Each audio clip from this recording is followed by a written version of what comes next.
Learn to treat others in the way that you want to be treated. Learn to surpass pain and suffering in yourself, in those close to you, and in human society.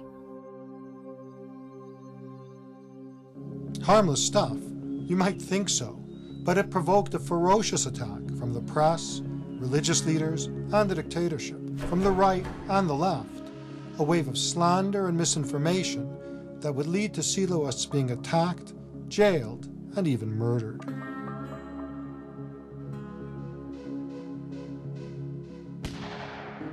The same pattern would later be repeated in Europe and North America, denounced by the media and ideologues from across the spectrum, accused both of being a cult and anti-religious, communists and fascists, members ostracized, meeting centers defaced, one in Paris was burnt down, and in the States another was bombed.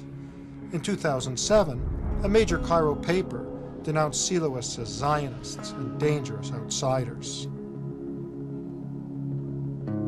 That short talk that irradiated from this mountain pass, heard by so few, provoked outrage and controversy. However, after all these years, surely we don't need to speculate. We can judge Silo's message by the fruits it's borne.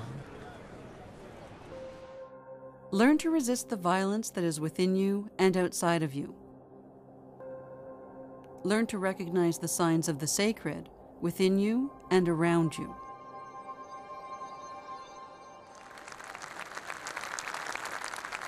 It was a message that would be heard in the most distant points, transforming many lives, mine among them. But none of that would happen without real risks to some of us. Among her many accomplishments as Undersecretary of State in the Chilean government, Pia Figueroa was responsible for creation of that country's first national environmental legislation. This mother of two has followed a long path to this place. I wanted to come here when I was 15, imagine, to hear Silo here on 1969, but I wasn't able. Not long before, a young Pia had first heard about Silo. Under the door of my house, it came a small leaflet, very small, I remember, with the image of Silo. It said, "My teachings are not for the successful, are for those ones that carry failure in their hearts." And I felt that that was what I had in my heart. Where the choices for change seemed to be self-absorption and drugs or armed struggle, Silo's call for nonviolent personal and social transformation touched some deeply, but went very much against the current of the times.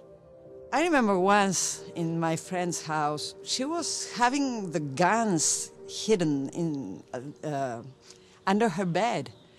I mean, that was the kind of options we were taking. Maybe if I would have taken the choice of a violent revolution, maybe my parents would have understood better. Her father's reaction wasn't surprising, considering the baseless and vicious slander accusing Silo and the Siloists of every crime from rape to murder. The Silo movement became a movement that was seen as dangerous.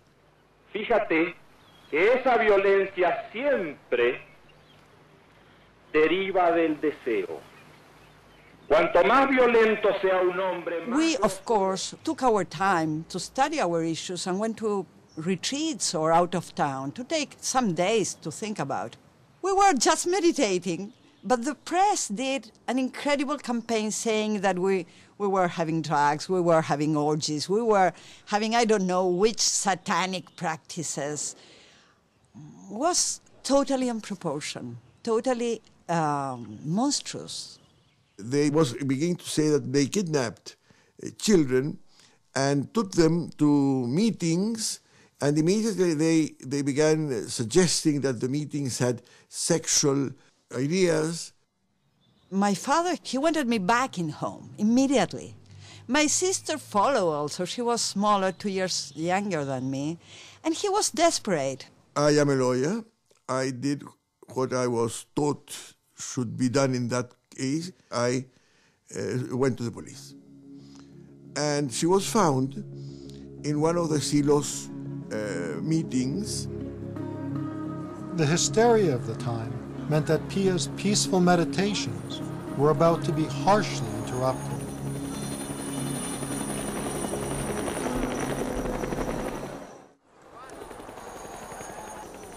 We were in a retreat one day, and an helicopter started flying, and they stopped there, all the police and my father in the middle, saying, "We go home, girls, we are going home." And we were immediately brought to Santiago, and the judge started this trial, absurd trial, and we spent 5 days in jail. Pia ended up in jail because her father feared that some strange cult was going to ruin his daughter's life. Subsequent events were going to prove him wrong. I think that if people were like Pia, we would have a very nicer world. Definitely. In this crowd are others who, like Pia, were around in those early days. Some suffered the same kind of social ostracism. Others were imprisoned or worse. Some stayed, and some, as exiles or by choice, left for Europe, Asia, and the States.